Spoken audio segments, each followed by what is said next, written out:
तीन प्रकार की तृष्णा है जो व्यक्ति को विनाश की ओर ले जाती है, और तीनों प्रकार की तृष्णा में से एक भी तृष्णा के हम शिकार हो जाते हैं तो हमसे पाप होना शुरू हो जाता है। कौन कौन सी तृष्णा, ध्यान से सुनना है, गिनना है। पहली तृष्णा पुत्रृष्णा। कई लोग लड़कियां हो जाएं तो पुत्र के लिए पागल हो जाते, पागल। सास को बहू अच्छी नहीं लगती, 3 बेटियां पैदा कर दी, ऐसी बहू आई है, बेटा ही नहीं है, नाती नहीं है, कैसे वंश चलेगा, कैसे कोई दुकान चलाएगा, कैसे कोई माल खाएगा, कोई नाम बढ़ाने वाला नहीं, कोई नाम चलाने वाला नहीं। आप समझ लो, नाम चलाने के लिए, वंश चलाने के लिए, धन को खाने के लिए बेटे की कोई जरूरत नहीं है, आप ही काफी हैं। कल्पना करो महाराज, धर्मराज युधिष्ठिर के बेटा नहीं हुआ था। धर्मराज युधिष्ठिर ने एक ही दिन में सारी संपत्ति गायब कर दी, अपनी पत्नी तक को खत्म कर दिया। आदमी कुबुद्ध हो जाए तो संपत्ति कितनी भी हो जाए फिर वो उसके काम आने वाली नहीं।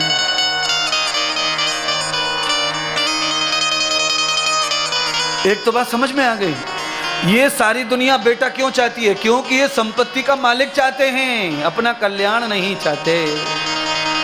पुत्रृष्णा, पुत्र की तृष्णा होने से भी आदमी पाप करता है, लालची होकर पाप का लालच बन जाता है। लालच पैदा होता है पाप बनकर। दूसरा क्या तृष्णा है? दूसरी तृष्णा है वित्तेष्णा, धन का लालच। याद रखना, अगर मैं धन का लालच करूंगा तो मैं भी दंड का भागी बनूंगा, मैं भी धोखा खाऊंगा, मैं भी फंसूंगा।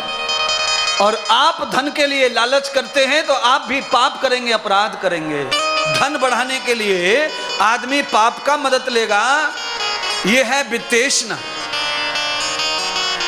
मेहनत करना, दुकान करना, व्यापार करना, कितना भी धन बढ़ना, यह पाप नहीं है। पर लालच में आकर के आदमी धन को जल्दी से बढ़ाने के लिए जब वो लालच में पड़ता है, इसको भी तृष्णा बोलते हैं। तृष्णा, इस तृष्णा की वजह से ही आदमी पापी बनता है, अपराधी बनता है, छलिया बनता है, कपटी बनता है, ठगी बनता है।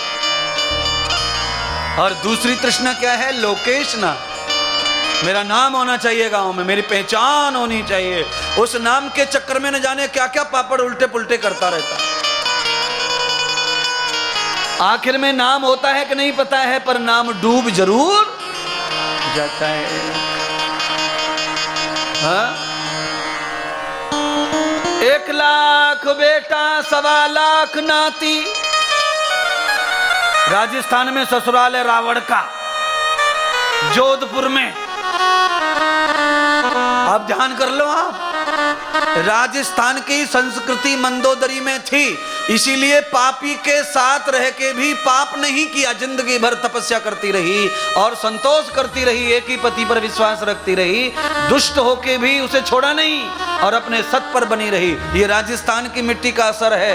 पर रावण की ससुराल तो थी राजस्थान में, पर संस्कार ससुराल का एक भी लिया।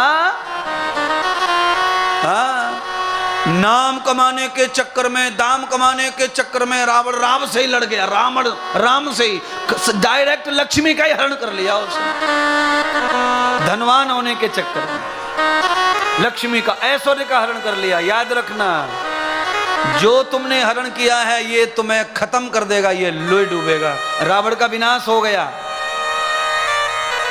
आज भी रावण को 10 लाख वर्ष हो गए मरे हुए, पर नाम जिंदा है। पर कैसा नाम जिंदा है? खाक में मिला हुआ है। हर साल 365 दिन में 364 दिन निकले कि लोग जलाते ही उसे रामलीला मैदान में। कौन सी लीला मैदान में? रामलीला।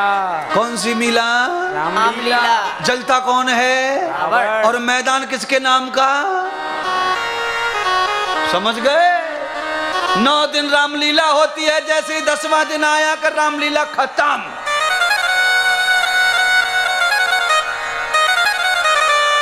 पहले राम बाण चलाते थे, रामलीला में रावण को मारते थे। धीरे धीरे रामलीला गई, नेता मारते बाण आजकल। फलाने नेता को, फलाने मंत्री को बुला, वो रावण जलाएगा। अब बोलो कैसे जलाएगा रावण? है? इसलिए आजकल सब आर्टिफिशियल हो गया है। नेताजी से जलवाना है तो अभी सब चीज फिट वैसे जला हुआ ही है पहले से, ऐसा समझ लो। अच्छाई को जिंदा रखना है, बुराई को मारना है तो अच्छा ही बुराई मार सकता है। बुराई से बुराई कैसे मरना? बोलिए, काले से काले को कैसे पोतना? सारे रंग पे रंग चढ़ता है पर काले पे रंग चढ़ेगा सफेद, और कोई चढ़ने वाला नहीं है। कल्पना करते जाओ, काला पैंट काली शर्ट पहनना 9 तारीख को 10 तारीख को होली का दिन है ना। लाल पीला हरा कोई भी डाले मैडम, कोई फर्क नहीं, समझता ही नहीं कौन सा डाला। तो ज्यादातर लोग ऐसे कपड़े पहनते जिससे दिखे ना। और जितने सोफा पे बैठे कि नहीं सफेद शर्ट वाले, इनका तो हाल बेहाली समझ लो। होली में कुछ भी डाल दो सब दिखे। इसीलिए पापी आदमी धर्मात्मा को सताने में तकलीफ नहीं रखता। क्यों? उसे मालूम है वो थोड़े से दुख में आ जाएंगे, वो पवित्र है। और जो पापी है उसको क्या दुख है, क्या है? वो तो काला है अंदर से बाहर से, उस पर कुछ भी करने से असर नहीं होगा, ऐसा वो मानता है, ऐसा वो चलता है। पर याद रखना भाई बहनों, देरी है अंधेरी नहीं है। भगवान के यहां पर देरी है अंधेरी नहीं है। परिणाम तो कर्म का आता है ना, भोगना पड़ेगा।